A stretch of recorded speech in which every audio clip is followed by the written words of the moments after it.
So hello and welcome to this NPTEL course titled The Novel and Change. We'll continue with Robinson Crusoe, which we have started already.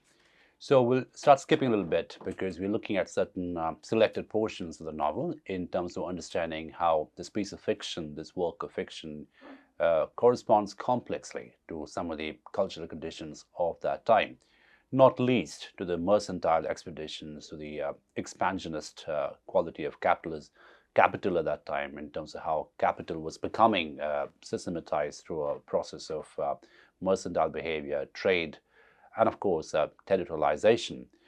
So this age, one might argue, is the age which sees the beginning of what we call capitalism, which then obviously manifests itself in different forms, including imperialism. So as I mentioned in the previous sessions, that this particular text, Robinson Crusoe, which is a work of fiction, loosely based on the life of Alexander Selkirk that we discussed last class also, is actually a very interesting meta text, if you will, to study the rise of capitalism, the rise of imperialism, the rise of the white man's territorialization in terms of the white man going over to another place very, very outside of his home and making that into his home through a long, laborious process, of course, but essentially making this into a white man's plantation, a white man's island. Now, so we'll spend some time looking at chapter 3, which is titled, appropriately enough, Crusoe's Island. Now, as you can see from the very title itself, the island now begins to belong to Crusoe. So a sense of possession is already happening. So the island, which is just a little piece of nature, begins to be referred to as Crusoe's Island. It begins to be referred to as belonging to Crusoe. So the sense of property, the sense of ownership begins to come. And it's quite clear that this is how the novel is emerging, which is why we study this novel in very close connection to the materialist, capitalist, imperialist machinery, which was beginning to happen, beginning to be formalized around that time. So we'll spend some time looking at this chapter, and then we'll skip over the next class to looking at how Crusoe engages with the beasts and the fowls and what he calls the savages, obviously the non-white people. And again, the whole politics of calling them savages is interesting over here. The whole politics of assuming they don't have any civilization, of assuming they don't have any religion, assuming they don't have any language, is obviously quite problematic because he's obviously speaking from his position as a white subject. And anyone who's outside the white subject's territory belongs to the realm of the quote-unquote savages. And also territory here is not just a physical place. Territory is also the space, the cognitive space, the epistemic space, the known space. So we can see how geography and psychology begin to merge.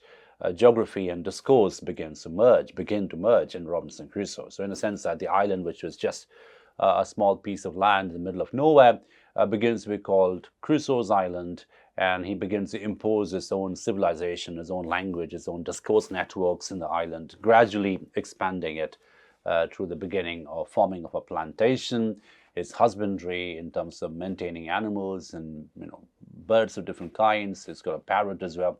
But also we look at how he does this very interesting mixture of religion and bookkeeping. And this is where the Protestant capitalist thing comes really interestingly, because we'll talk more about this when we spend some time looking at the cultural context of Robinson Crusoe. But the work ethic, which we see in this novel, which is building something bit by bit in terms of an expansionist view of the world, it really feeds into the Protestant work ethic. And how it's very hand in glove in many ways, very collusive, shall we say, with capitalism, the beginning of capital. So it's not a surprise that the vocabulary is very Christian in a way, the vocabulary is very Protestant in a way, but the functionality, the mechanism is very much in keeping with the capitalist bookkeeping mechanism. So there's a log that Crusoe begins to keep, and we'll look at it in some details, the log of good things and bad things, the log of good feelings and bad feelings, right? So this very bookkeeping culture, the very classification culture, everything is classified, everything is given a name and a symbol through which it can be kept in a very classified log, a journal. That begins to become important over here. And again, you should spend some time thinking about what is a journal, what is a bookkeeping account. So basically, you're taking some knowledge and giving it some classification. You're taking some objects and symbols and valencies and giving it a classified uniform structure. So the imposition of uniformity, the imposition of some kind of a discursive network, some kind of a discursive structure to it, is again in the epistemic version of what is happening with the island, right? Because the island, which is just a pure piece of land, begins to become cartographic in quality, begins to be mapped in quality, which is why the role of survey becomes important. He's surveying the island, giving it a name, giving it some coordinates. And the same thing happens with a journal. Everything he sees around him gets into the journal, and what gets in is also given a name, a classification, a certain kind of valency, which is maintained and which is uniform, and obviously which comes from a position of the white male subject, right? So we can see how epistemic engagement and territorial engagement are very, very collusive with each other in Robinson Crusoe, which is obviously not an accident at all. So with that very brief preamble, we move on to the text in hand. This is chapter 3, which should be on your screen. It is called Crusoe's Island. My next work was to view the country and seek a proper place for my habitation, and where to store my goods to secure them from whatever might happen. So he's managed to take a lot of materials from the sinking ship. He's got enough supplies of food and gunpowder and other basic amenities before the ship sank, very conveniently. Where I was, I yet knew not. Whether on the continent or on an island, whether inhabited or not inhabited, whether in danger of wild beasts or not, there was a hill, not above a mile from me, which rose up, very steep and high, and which seemed to overtop some other hills, which lay as in a ridge from it northward. I took out one of the fowling pieces and one of the pistols and a horn of powder, and thus armed, I travelled for discovery up to the top of that hill. So again, as you can see how the whole question of surveying is done with a gun and a gunpowder. So basically, the whole place is mapped, and there is the ammunition is required to map the place. So we can see how ammunition and knowledge and mapping, they're all coming together in very symbolic, organic ways. So Crusoe goes for a survey of the island. He doesn't know what the island is. He doesn't know if it's part of the continent or it's some exotic place away from the continent, but he's determined to map it. He's determined to survey it.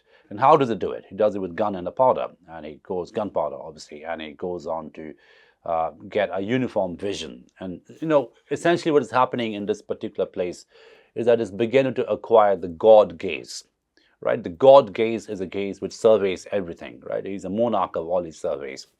So he begins to work towards getting that God gaze, whereby he knows exactly what's happening in all parts of the island. He knows the coordinates. He has the ammunition to control any potential problem. That is beginning to happen. This is a formative phase for that ontological condition. After I had with great labor and difficulty got to the top, I saw my fate to my great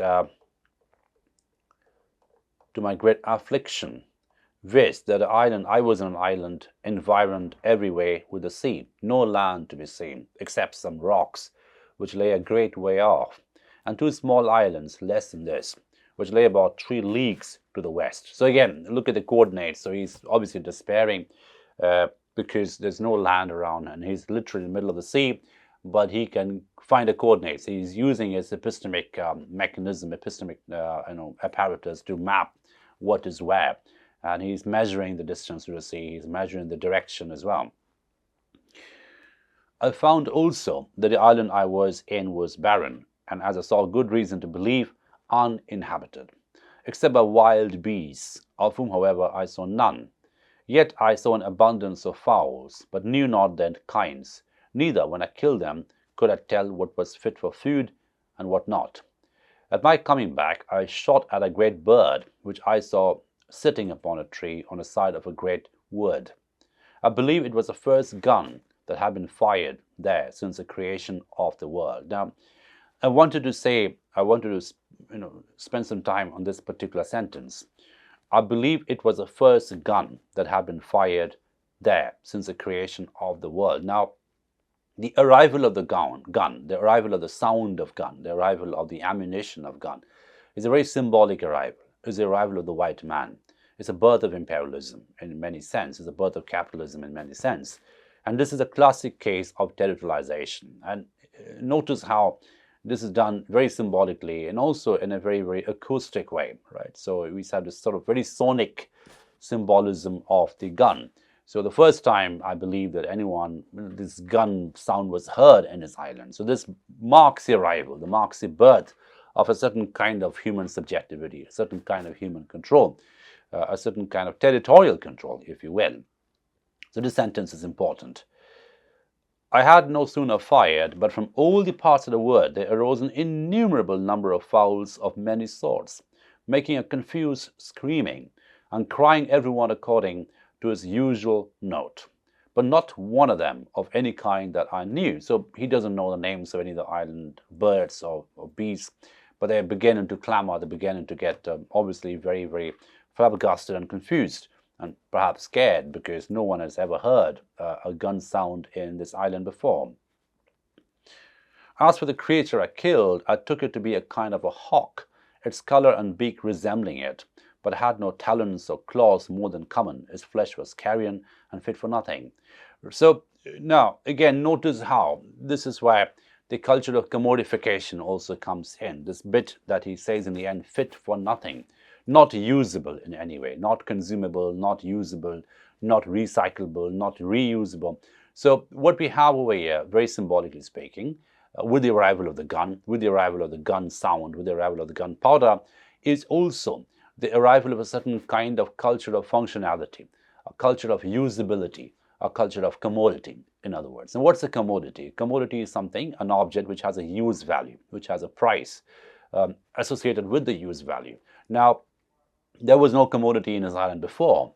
So Crusoe comes, the white human subject comes, and it begins to commodify everything around him. So he's figuring out what is useful or what is not useful. And this classification of the commodity versus the non-commodity is interesting symbolically as well as culturally, because this is exactly how imperialism and capitalism began to happen outside of the European continent. This is obviously outside of the European continent. This is away from the continent, as Crusoe figures out quite quickly. But at the same time, he's trying to impose or project the value system of the continent in terms of determining what is usable, what is not usable. So in other words, the ontology of the commodity, the birth of the commodity is happening over here in this, no place, as it were, which begins to become Crusoe's island. So again, the island itself becomes a commodity because it is owned by someone. And very soon you'll find that the way Crusoe begins to map the island, it becomes some kind of a cartographic construct. He knows what is in the west, what is in the east, and he has an absolutely God gaze about what's going on in different parts of the island.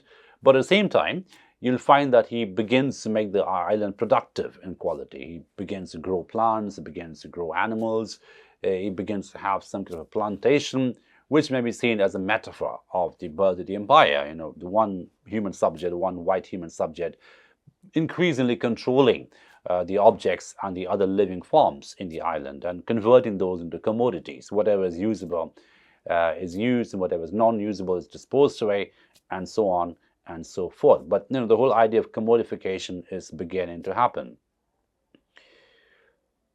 Contented with its discovery, now that he's got a gaze of the island, I came back to my raft and fell to work to bring my cargo on shore. So he's going to bring all his cargo on the shore.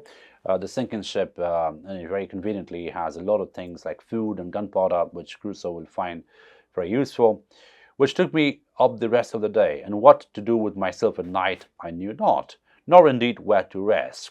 For I was afraid to lie down on the ground, not knowing but some wild beast might devour me. Though, as I afterwards found, there was really no need for those fears. However, as well as I could, I barricaded myself round with the chests and boards that I had brought on shore, and made a kind of a hut for that night's lodging. As for food, I yet saw not which way to supply myself, except that I had seen 2 or 3 creatures like hares run out of the wood where I shot the fowl. Right, so this is a survival story in many ways. This is a survival story of a man who's shipwrecked on an island. But at the same time, we see how the survival begins to become some kind of an expansionist enterprise, where he begins to acquire more and more things. He begins to acquire, make a distinction between object and commodity, and in the process begins to acquire complete control of this otherwise, otherworldly space. Right. So we'll move on a little bit, and we'll come to the section where, the money bit, right? So this is page 32, which should be on the screen. This is an interesting bit because we just talked about commodity, and this is a bit where Crusoe discovers there's some money on the ship that he can find. Now, the reason why I'm choosing this section, as you can see, I'm carefully choosing certain sections and skipping certain other sections because we're trying to create a narrative through which we can study this novel. So there are different things you can use, and we just talked about the ontology of usability in the story, what is useful and what is not useful in this particular context. And looks at money that he finds in the ship, and he realizes, and he, very derisively addresses the money and says, well, it's completely useless because, where is the purchase value? Where is the culture of purchase over here? There's absolutely nothing to purchase. So money is the most useless commodity in this particular space. So, so he finds, this should be on the screen, I yet discovered a locker with drawers in it, in one of which I found 2 or 3 razors, and 1 pair of large scissors, with some 10 or a dozen of good knives and forks. In another, I found about 36 pounds value in money, some European coins, some Brazil, some pieces of 8, some gold, some silver. I smiled to myself at the sight of this money. O drug, said I aloud, what art thou good for? Thou art not worth to me. No, nor the taking off of the ground. One of the knives is worth all this heap. I have no manner of use for thee. Even remain where thou art, and go to the bottom as a creature whose life is not worth having. Now, very interestingly, look at the way in which the language suddenly becomes very Latin, suddenly becomes, almost biblical in quality, etc.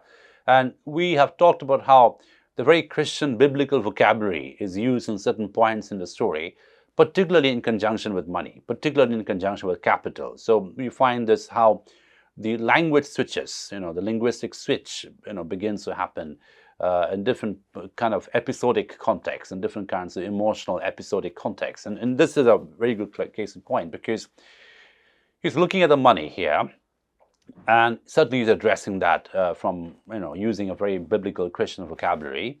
But at the same time, he's also making the point very clearly that one of these knives is worth much more than all these heaps of money that we have over here, right? So it's not worth saving. So, he's figured out the whole idea, the whole relativity of use, what is usable in a certain context is not usable in certain other contexts. And again, look at the way in which the space determines value. The space determines usability. So if this had been London, if this had been Brazil, if this had been some part of the quote-unquote continent, obviously this was a lot of money. But given that he's in a shipwrecked island, he's shipwrecked and he's on an island in the middle of nowhere, what use is this money to him? And he's using a very biblical Christian, high vocabulary to comment on that. But this is interesting, almost funny bit. However, upon second thoughts, I took it away. So he doesn't let it go. I mean, what if it comes in handy later? So he takes away the money, knowing fully well it is useless where he is currently. And wrapping all this in a piece of canvas, I began to think of making another raft. But while I was preparing it, I found the sky overcast and the wind began to rise. And in a quarter of an hour, it blew a fresh gale from the shore. It presently occurred to me that it was in vain to pretend to make a raft with the wind offshore, and that it was my business to be gone before the tide of flood began. Otherwise, I might not be able to reach the shore at all.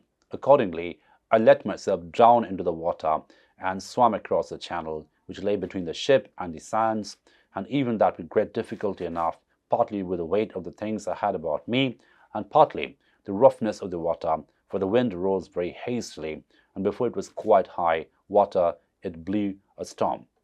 So he's bringing back all the usable things to the island from the ship, and you can see how his body behavior, his motor behavior is changing depending on the nature of the elements. Right. Now, we come to page 33, which is one of the first times in a novel where the word savages occurs, and we'll look at it in more details in a different section in the next class. But now that he's gone to the ship and acquired some usable things, some commodities which can be of use to him, the immediate next thing is that how shall I protect this? Now that I have some goods with me, some commodities with me, some objects with me which have some value and some price, the next thing is how to protect those things against potential attack from savages. And again, the word savage here is very, very important and very political in many ways, because pretty much anyone who's outside the white male human subject is a savage over here, someone who cannot be relied or cannot be trusted. Okay, so this should be on the screen. My thoughts were now wholly employed about securing myself against either savages, if any should appear, or wild beasts, if any were in the island. And I had many thoughts of the method how to do this, and what kind of dwelling to make, whether I should make me a cave in the earth or a tent upon the earth, and in short, I resolved upon both, the manner and description of which it may not be improper to give an account for. Now, to give an account for, so this bookkeeping quality, this journalistic quality of the novel begins to become important, because it's giving a very detailed description of what he did. Now, I'll spend a little bit of time here. This may be a little bit of a digression, but I think it's a useful way to connect to the narrative strategy over here. What we're seeing here is classic realism, right? Classic realism, where there is this first-person narrator, but he seems to know everything that happens. He seems to know, have all the knowledge of the before, now, and the after. He almost has an omnipotent, omnipresent gaze upon where he is, and he seems to remember everything that he did on the island, despite the fact this happened many years ago. So he's giving you a very detailed journalistic description of what happened to him, and he's giving it almost like a bookkeeping thing, and which should be very, very clear in a very direct way. He's making distinctions between the good and the bad. Now, occasionally the novel makes a language switch, a linguistic switch, and becomes very biblical in quality, very Christian in quality. But we find how the religious tone, the religious rhetoric that a novel espouses sometimes is very interestingly collusive with the protection of the capital, with the protection of the acquiring objects, the commodities in certain ways, right? So there is this language of othering which is also taking place.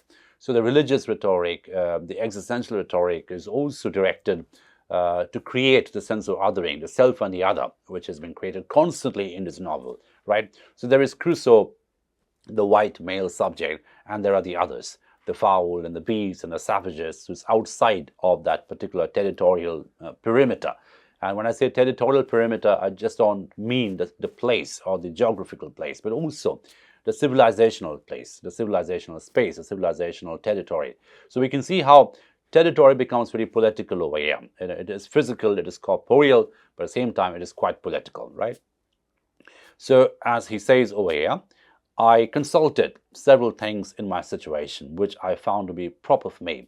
First, health and fresh water, I just now mentioned. Secondly, shelter from the heat of the sun.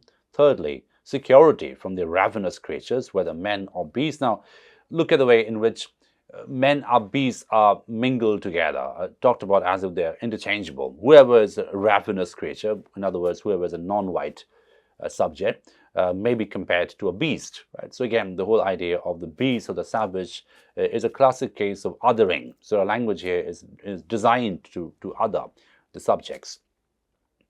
Fourthly, a view to the sea, if God sent any ship in sight, I might not lose any advantage for my deliverance, of which I was not willing to banish all my expectation yet. Right? So these are the different directions he's trying to make. These are different kind of gazes he's trying to acquire.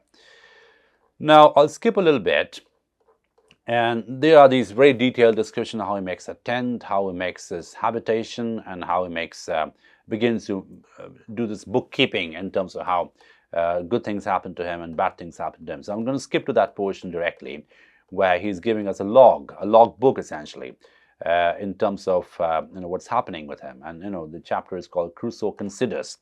So as you can see, it's written on the top of the screen. Crusoe considers. So a thinking white man and how the thinking white man also becomes the surviving white man, and how survival depends on thinking processes. Now, so this is a bit that I thought would be interesting for us.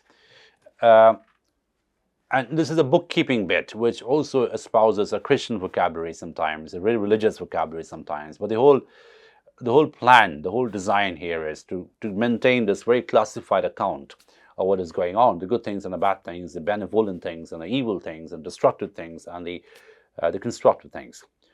I now began to consider seriously my condition and the circumstance I was reduced to. And I drew up the state of my affairs in writing. So again, this whole idea of writing it down, the whole idea of giving a very journalistic account. In other words, classifying what is going on, right? So in terms of giving it a name, giving it a uniformity, to give a name, a symbol to what is going on, the objects around them, the events around them, etc. Not so much to leave them to any that were to come after me, for I was like to have but few heirs, as to deliver my thoughts from daily pouring upon them and afflicting my mind. So this also becomes some kind of a survival strategy, some kind of a self-sustaining thing, right? Self-preservation technique. So writing becomes a self-preservation technique in a certain sense, because you're writing out your experiences and giving it a body. So essentially, writing here becomes a form of corporealizing your experiences, giving it a corporeal quality, giving it a name, a language, a design, a symbol. And as my reason began now to master my despondency, I began to comfort myself as well as I could, and to set the good against the evil. So again, look at the binary over here, the self and the other, the good and the evil, the white and the non-white, etc. That I might have something to distinguish my case from worse. And I stated it very impartially, like debtor and creditor. So just in case there was any doubt in your mind, this is a bookkeeping logic, debtor and a creditor. Now, again, I'm saying this again and again, but I think it's important to reiterate this. The Christian vocabulary, the biblical vocabulary, the Protestant vocabulary is absolutely hand in glove, is absolutely connected to the debtor and creditor vocabulary, right? Which means that this is the beginning of the Protestant ethic of capitalism, which maintains a log, which maintains a bookkeeping journal, which maintains a debt and a credit classification, at the same time using the language which is biblical in quality very frequently. And this is a logbook that he offers us. Evil. I am cast upon a horrible desolate island, void of all hope of recovery. Good, but I'm alive and not drowned, as all my ship's company was. Evil. I'm singled out and separated, as it were, from all the world to be miserable. Good, but I'm singled out too from all the ship's crew to be spared from death. And he that miraculously saved me from death can deliver me from this condition. So again, very, very Christian.